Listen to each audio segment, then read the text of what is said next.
So I decided to revisit the book Think and Grow Rich. I've talked about it before. It's probably one of the most recommended books out there. I don't know. It's like fucking, it was written in the 30s. I feel like every entrepreneur has read it. And if you haven't read it, it's really good. And I was a little put off by it before I knew what the book was when I read the title, because I'm like thinking it's some sort of get rich type of scheme or something like that. But it's really not. It's really not like that. It's it depends on how you define success. So if you want to be successful in any area, whether it's money or relationships or anything like this, a lot of the stuff in the book is applicable.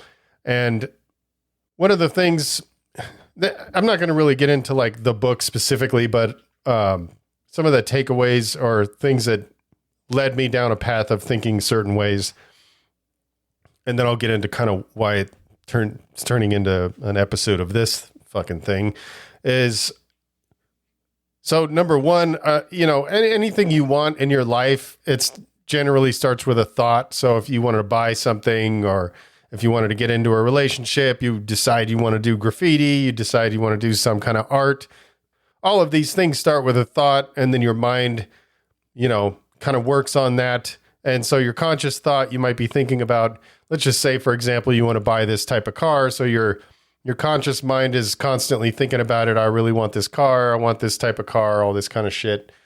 And the more you think about it, the more you sort of program your subconscious mind to start working on that shit for you in the background. And so the sort of theories that a lot of people have around this idea of like manifesting things and kind of the law of attraction and all that kind of stuff is, well, I don't know. I think I've talked about this a bunch of times, but it sort of depends on how you look at it. So you could look at it in one way, like you want this thing, or you want to do these things, or whatever that thing looks like for you. The more you consciously think about it, and the more you really kind of focus on it, that will set your subconscious mind in moment to try to find ways to make that thing happen. Other people think or believe that, you're putting these sort of orders out into the universe, and you're kind of, the universe is going to listen and kind of put those things together for you. And I kind of believe both of those things. I feel like there's an order to it, or it could be like God, it could be our creator. I don't really know. I'm kind of more agnostic when it comes to stuff like that. I believe there's some shit, and when you look all around, it's hard to say that there isn't. But what that shit is, I don't really know. So I've always, not always, but I've for a long time, I've believed that there's some kind of order to things. And if you start taking certain actions, there's some force, whether that's your subconscious mind, which is incredibly powerful, or if it's the universe, or it's some kind of other kind of supernatural shit. I have no idea. But I've for a long time, I've believed that there is some reality to this shit. And so some of the things that you pick up in this book, obviously there's the, things starting with a thought, or they call it like a burning desire. Like you have a burning desire to do something, and they have all these like cool examples in there about different people that have these desires, and they go to great lengths to make these things happen.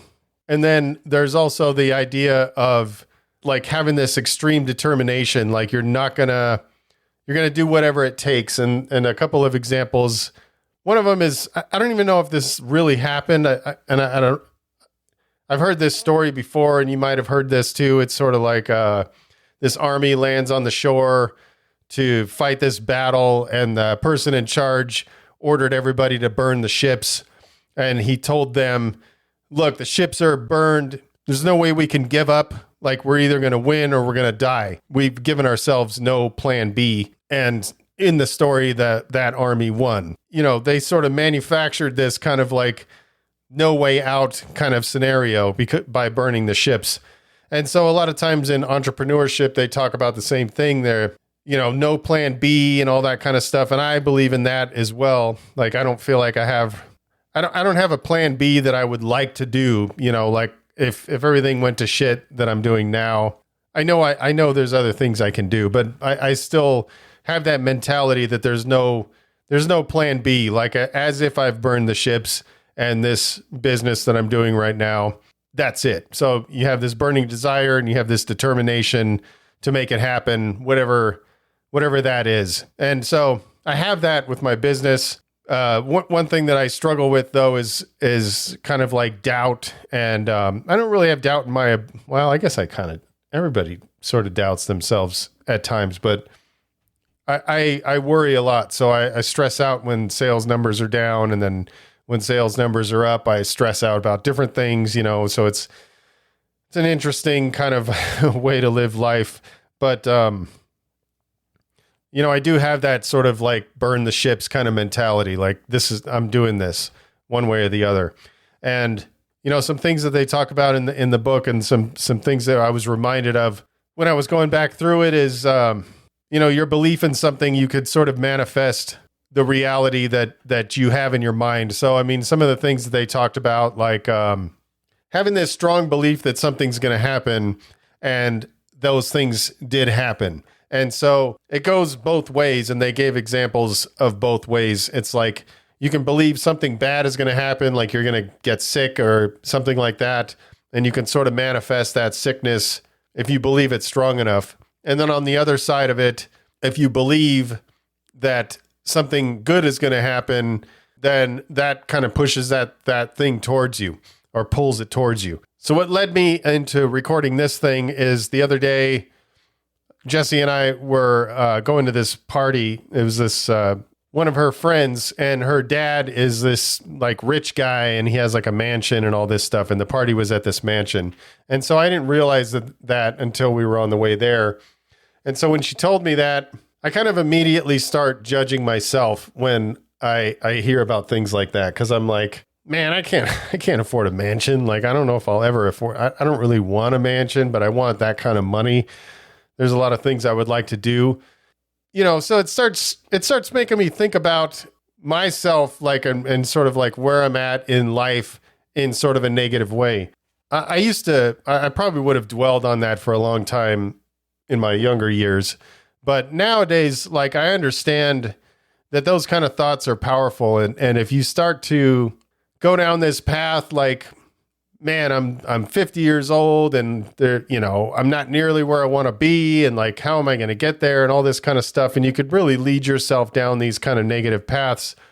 And so I pretty quickly noticed that I was starting to think along those lines, and I flipped it around. And I remember there was something that Andy Frisella talks about a lot. And he says, there's a lot of people that hate on other people for winning. So when you see somebody doing something that you are trying to do, or they're further along than you in some way, and you see them doing that, a lot of people have a tendency to sort of hate that for that person. You don't take the time to, it's sort of like, for me, it comes in the form, and I'm sure this is similar for a lot of people. It makes you feel worse about your own shit, when you see somebody that's doing better than you. And better is obviously subjective. Like, I'm super happy in a lot of ways. So, I mean, it's like somebody's doing better than me financially. It doesn't make me completely doubt my whole shit. But at the same time, it does make me feel worse about my own financial situation when I see somebody that's doing better than me. And, and in a similar way, it's like if I see somebody that's around my age and they're in way better shape, like I'm trying to get in way better shape, and I see somebody that's already like been there forever, there's a tendency to sort of like think negatively about yourself when you see shit like that for a lot of people. And so I think that's why you see a lot of these like quote, and I don't like this word, haters. I think it's kind of overused and stupid at this point, but that's why you see a lot of that kind of behavior, because I think when people see somebody that's doing better than them in some way or another, whether, if somebody, you see it like in the graph community a lot too. And I mean, it's like somebody will post something and they're trying to do something, and there's all these people that are hating on them. And it's like, I've gotten to the point in my life now when I see shit like that, I'm like, it says more about that person than it does the one that's receiving the hate, whether it's me or somebody else. It's like that person's taking the time to put that negative shit out in the world.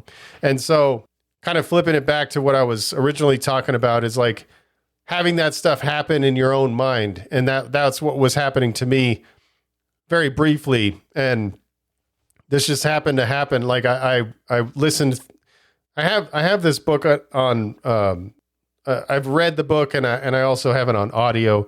So every now and then I'll just replay the audio. So I had finished it and I had started it over again. And then this whole kind of party thing came up and it was related. So I started thinking about, man, I'm all over the place right now. So I briefly started thinking like, oh man, we're going to this mansion. I'm going to feel bad about myself when I see all this success, you know? And what Andy Frisella had talked about is like, you can't do that. And there's a lot of reasons why you can't do that. Number one, obviously, it's not healthy to feel bad about yourself, you know, just because somebody else managed to do something that you would like to do or whatever that looks like for you. Like, that's not a good thing. But back to the whole sort of idea of like manifesting and all that kind of shit. Anytime you hate on somebody for succeeding or for winning or something like that, you're kind of doing the same sort of manifesting shit right there than you would had you tried to, you know, focus your mind on what you want. So if you start hating on somebody, you know, because they succeed, you're sort of putting that order out into the universe or into your subconscious mind that you don't like success, because you're saying like, wow, man, I don't think like the hater type of shit. I put this sort of self-doubt on myself. So like, I guess we'll talk about it on that level. Like, so if I'm doing that shit, I'm sort of putting this order out into the universe or into my subconscious mind that I don't believe that I can do that. And there's no good reason to do that. I mean, there's no reason to put that on yourself. So, I mean, so rather than sitting there and thinking like, oh man, I can't afford a mansion and, you know, why am I 50 years old and I haven't achieved this financial success that I'm trying to achieve and all this kind of stuff. I caught myself doing that. And then I was like, nah, man, that's not the way to go. You know, I got to be happy for anybody winning. So I started just being happy for this dude. And I don't know this guy. I never met him before, but I'm like, fuck yeah, man, you did it. You know, congrats on your success. I'm thinking this in my mind and I don't even know this person. And so then when I got there, like I felt way better going into this house. Like it was really nice. I mean, totally not like something that I'm kind of more of a simple guy, but at the same time, like when you go into a place like this and you're like, fuck dude, like, man, you must have a lot of money to be able to afford this shit. You know, like it's a big house. They got like this cool backyard with like a fucking, I don't even know what it's called. There's like another little structure with a bar out there. There's like I think there was a fireplace out there and a fucking tennis court and all that shit. And, you know, had I stayed in that frame of mind and thinking like, oh man, like, you know, I don't have all these things or I can't afford all these things. Had I not flipped it around, I think it would have been pretty bad to walk into that and just been like, fuck, dude, like, I don't know. I think hopefully it makes sense. But that's kind of like the power of your mind. Like if you switch it up on yourself and you're like, I'm just going to decide to be happy for this person for succeeding. What's the worst that'll happen? Like, let's say that is true, you know, like if I'm sitting here worrying about my business, that I'm going to potentially manifest bad things to happen to my business. But if I stop doing that and start putting my mind into more like believing that we're going to get past everything, because most of the time I believe we're going to get through everything, but then sometimes I'll kind of go into a darker place and I'll worry. But rereading this book, it was just sort of reminding me like how powerful your thoughts are, and that I don't want to program into my subconscious mind that I think something bad's going to happen, because who knows, maybe something bad will happen. And then on the flip side, you know, when I hear about somebody doing something, like I'm in that group, I talked about it a few times, and like somebody posted, they posted that they're building a building, and it's like, it's kind of the size and kind of like the sort of structure of what I picture a machine to be way down in the future. And so when I saw that, I was like, you know, my first instinct was like, fuck, man, I hope I can get that, you know?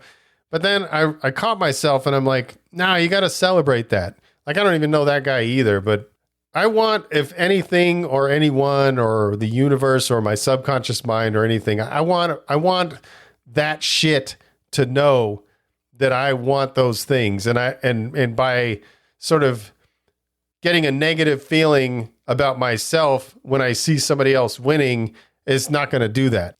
And I believe that. So, I mean, now when I see somebody that's in better shape than me, I'm like, damn, I'm going to get there. You know, that's dope that he did that. Or, you know, he must have worked really hard and I'm going to get there too. Somebody that's building this 150,000 square foot building. Fuck yeah, man. Congrats on your success. I'm going to get there myself, you know? Maybe it's a little woo woo, but like, what's the worst that's going to happen? I mean, at least you're going to feel better about the situation. Like nobody wants to look at somebody else succeeding and then all of a sudden feel bad about yourself. Like that's not, who wants to live like that? I don't know. I just found it helpful to, you know, even if it's somebody you don't know and they, you know, they post that they're winning, you know, a lot of people might be like, oh man, that guy's bragging because he's doing all this stuff. So, I mean, what's the worst that's going to happen? You're going to see somebody winning and be stoked for that person and actually feel good about it, or you're going to see somebody winning and then have some negative feelings towards yourself because you're not where that person is. Like that's, who wants to live like that?